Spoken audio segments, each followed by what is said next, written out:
আসসালামু আলাইকুম আরহামতুল্লাহি ওবারাকাতু। স্বাগতম আমাদের খবর 24 টিভিতে। আমি মামুন আছি আপনাদের সঙ্গে। আজকে আমাদের মূলত আলোচনার বিষয় হচ্ছে মধ্যপ্রাচ্যের চলমান উত্তেজনার মধ্যেই এবার একটি গুরুত্বপূর্ণ প্রস্তাব সামনে এসেছে ইরানের পক্ষ থেকে। ইরান এমন একটি প্রস্তাব দিয়েছে যা ইরান চাচ্ছে তুরস্ক, পাকিস্তান, সৌদি আরব, মিশর ও অন্যান্য মুসলিম দেশকে নিয়ে একটি যৌথ আঞ্চলিক নিরাপত্তা ব্যবস্থা গড়ে তুলতে। কিন্তু প্রশ্ন হচ্ছে, ইরান কেন এমন প্রস্তাব দিয়েছে, কেন দিল? এই বিষয়গুলো আমরা বিস্তারিত ডিটেলে জানার চেষ্টা করব। এই জোট কি সত্যিই তৈরি হতে পারে? আর এমন একটি জোট তৈরি হলে মধ্যপ্রাচ্যের মুসলিম বিশ্বের রাজনীতি কী পরিবর্তন আসতে পারে? চলুন পুরো বিষয়টি সহজভাবে বুঝে নেওয়া যাক। আমাদের সঙ্গে মনোযোগ সহকারে আমাদের আলোচনা শুনুন প্রিয় দর্শক। ইরানের ভারপ্রাপ্ত প্রতিরক্ষা মন্ত্রী ব্রিগেডিয়ার জেনারেল সাইয়েদ মজিদ ইবনে রেজা তুরস্কের প্রতিরক্ষা মন্ত্রী ইয়াসার গোলারের সঙ্গে ফোনে কথা বলার সময় এই প্রস্তাব দেন। ইরানের বক্তব্য খুব পরিষ্কার। তাদের মধ্যপ্রাচ্যের নিরাপত্তার বাইরে কোনো দেশের উপর নির্ভর করে নিশ্চয়তা করা যাবে না, বরং এই অঞ্চলের দেশগুলোকেই নিজেদের নিরাপত্তার দায়িত্ব নিতে হবে।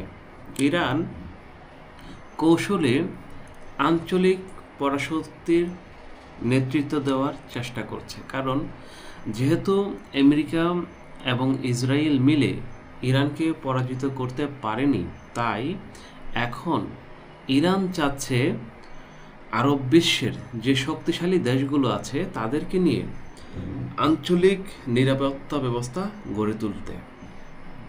তাদের মধ্যে অন্যতম হচ্ছে তুরস্ক, পাকিস্তান, সৌদি আরব এবং মিশর।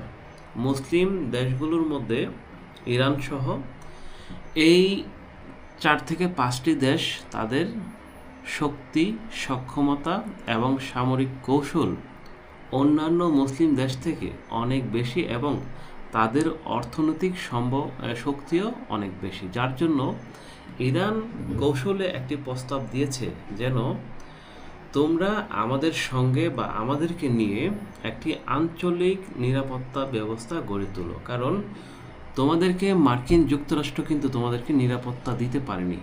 সেটা কিন্তু প্রমাণ করে দেখিয়েছে ইরান, কারণ ইরান বারবার হামলা করে মার্কিন যুক্তরাষ্ট্রের অনেকগুলো ঘাঁটি, প্রায় 28টা ঘাঁটির মতো সব কিছু ধ্বংস করে দিয়েছে, একবারে ধুলোর সাথে মিশিয়ে দিয়েছে এবং বিভিন্ন ঘাঁটি থেকে তাদের সেনাকে প্রত্যাহার করে নিচ্ছে এবং ইসরায়েল অথবা ইউরোপের যে ঘাঁটিগুলো আছে সেখানে তাদেরকে ডিপ্লয় করা হচ্ছে।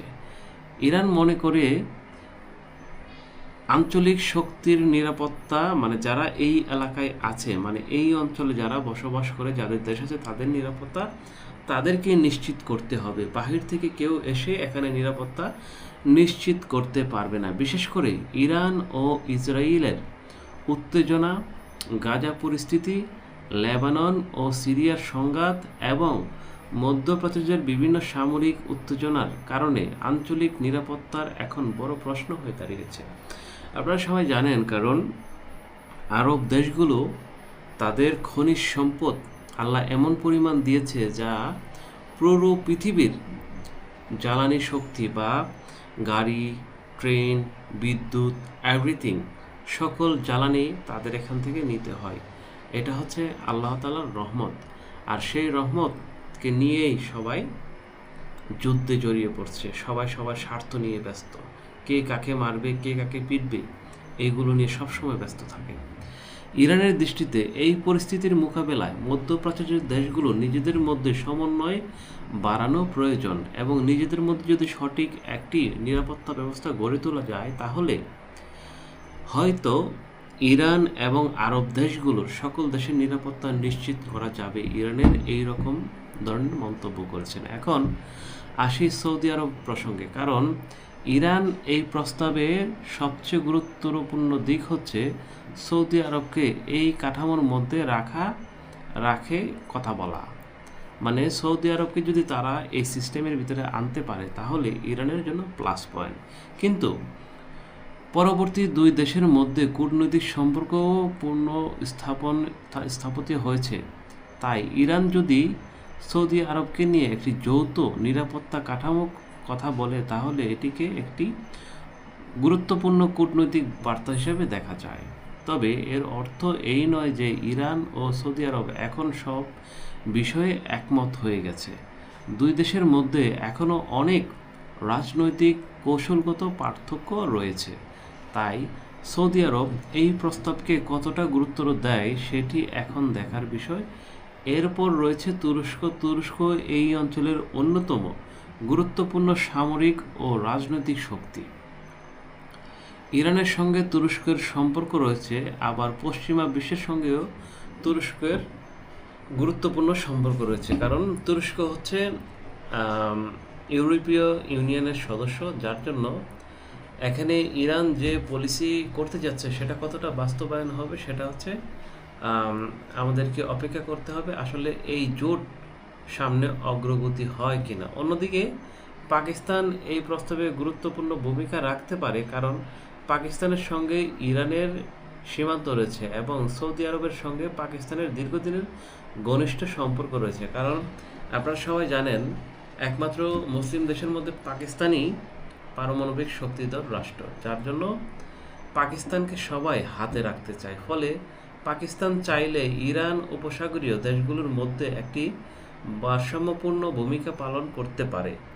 আর মিশর ও গুরুত্বপূর্ণ আরব বিশ্বের অন্যতম প্রভাবশালী দেশ মিশর যদি এই ধরনের কোনো উদ্যোগে যুক্ত হয় তাহলে সেই উদ্যোগে রাজনৈতিক গুরুত্ব আরও বেড়ে যেতে পারে। কারণ মিশর, সৌদি আরব, যুক্তরাষ্ট্র তুরস্ক, ইরান এবং পাকিস্তান এই দেশগুলো যদি একটি জোটের ভিতরে চলে আসে তাহলে যেই কোনো শক্তিকে তারা পরাজিত করতে সক্ষম হয়ে যাবে কিন্তু। আর এই জোট কিন্তু কখনোই পশ্চিমারা বাস্তবায়ন হতে দিবে না, কারণ তারা চায় না কোনো মুসলিম দেশ বা মুসলিম জোট এভাবে শক্তিশালী হয়ে এগিয়ে আসুক। এই জোট কি সত্যি বাস্তবে গঠন করা সম্ভব? আমার মতে এটি সহজ হবে না, কারণ প্রতিটি দেশের নিজের স্বার্থ রয়েছে, নিজের জাতীয় স্বার্থ রয়েছে। ইরানের সঙ্গে সৌদি আরবের সম্পর্ক উন্নত হলেও দুই দেশের মধ্যে সব মতপার্থক্য এখনও দূর হয়নি। তুরস্ক নিজস্ব আঞ্চলিক স্বার্থ রয়েছে। পাকিস্তান, ভারত, আফগানিস্তান, ইরান এবং উপসাগরীয় দেশগুলোর সঙ্গে সম্পর্কের বিষয়টিও বিবেচনা করতে হয়। মিশরের রয়েছে নিজস্ব কূটনৈতিক ও অর্থনৈতিক বাস্তবতা। আর সবচেয়ে বড় বিষয়, এই দেশগুলোর অনেকেই যুক্তরাষ্ট্র ও পশ্চিমা বিশ্বের সঙ্গে গুরুত্বপূর্ণ সম্পর্ক রয়েছে। তাই ইরানের প্রস্তাব যদি সরাসরি কোনো দেশ যুক্তরাষ্ট্রের বিরোধী সামরিক জোট হিসেবে দাঁড়ায় তাহলে অনেক দেশই হয়তো এতে যুক্ত হতে সতর্ক হয়ে থাকবে। কারণ যুক্তরাষ্ট্রকে চোখ রাঙিয়ে কেউ এই জোটে অংশগ্রহণ করবে কিনা সেটা আসলে দেখার বিষয়। কারণ বাস্তবে যদি কোনো জোট তৈরি হয় সেটি সম্ভবত সামরিক জোট ও পরবর্তীতে আঞ্চলিক নিরাপত্তা ও সহযোগিতার কাঠামো হিসাবে শুরু হতে পারে, যেমন সন্ত্রাসবাদ দমন, সীমান্ত নিরাপত্তা, গোয়েন্দা তথ্য বিনিময়, সমুদ্র নিরাপত্তা এবং আঞ্চলিক সংকটের সময় পারস্পরিক আলোচনা। আর যদি ধীরে ধীরে দেশগুলোর মধ্যে আস্থা তৈরি হয় তখন সহযোগিতার পরিধি আরও বাড়তে পারে। তবে এই প্রস্তাব সবচেয়ে বড় রাজনৈতিক গুরুত্ব হলো ইরান এখন প্রকাশ্যে বলছে মধ্যপ্রাচ্যের নিরাপত্তার দায়িত্ব মধ্যপ্রাচ্য দেশগুলোর নিজেদের নেওয়া উচিত।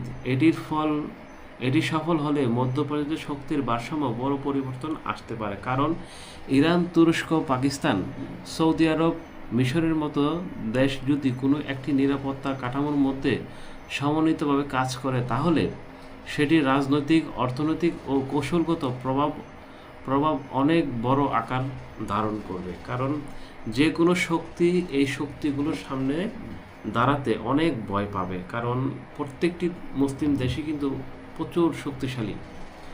তবে এখনই বলা যাবে না যে নতুন কোনো মুসলিম সামরিক জোট তৈরি হয়ে যাচ্ছে। এটি আপাতত ইরানের একটি প্রস্তাব। এই প্রস্তাব বাস্তবে রূপ নিতে হলে তুরস্ক, পাকিস্তান, সৌদি আরব, মিশর সংশ্লিষ্ট দেশের সম্মতি ও দীর্ঘ আলোচনার প্রয়োজন হবে।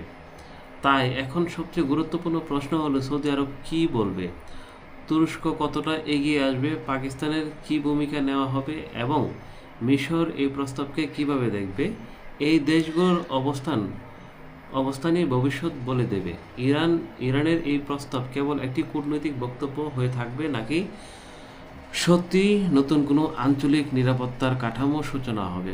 সর্বশেষ আপনাদের কাছে আমার একটি প্রশ্ন, আপনারা কি মনে করেন মুসলিম দেশগুলোর নিজেদের নিরাপত্তার জন্য একটি যৌথ জোট গঠন করলে মধ্যপ্রাচ্যের শান্তি স্থিতিশীলতা বাড়বে, নাকি এতে নতুন করে আরও আন্তর্জাতিক উত্তেজনা তৈরি হবে? একদিকে আন্তর্জাতিকভাবে উত্তেজনা তৈরি হবে আর অন্যদিকে ইসরায়েল তার মাথা নষ্ট হয়ে যাবে, কারণ সে পাগল হয়ে যাবে এখানে যে কোনো মুহূর্তে যে কোনো কারণে সে এই জোট হতে দেবে না।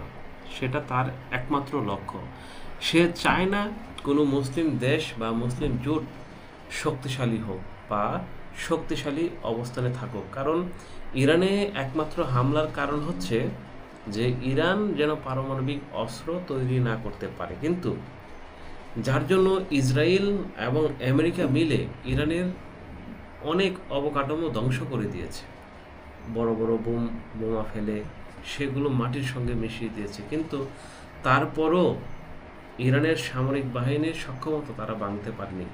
প্রিয় দর্শক, আমাদের এই আলোচনা কেমন লেগেছে? যদি আপনাদের কাছে ভালো লাগে তাহলে অবশ্যই আমাদের চ্যানেলটিকে লাইক দিন এবং আপনার মূল্যবান মতামত কমেন্টে বলুন, লিখে পাঠান আমাদের কাছে।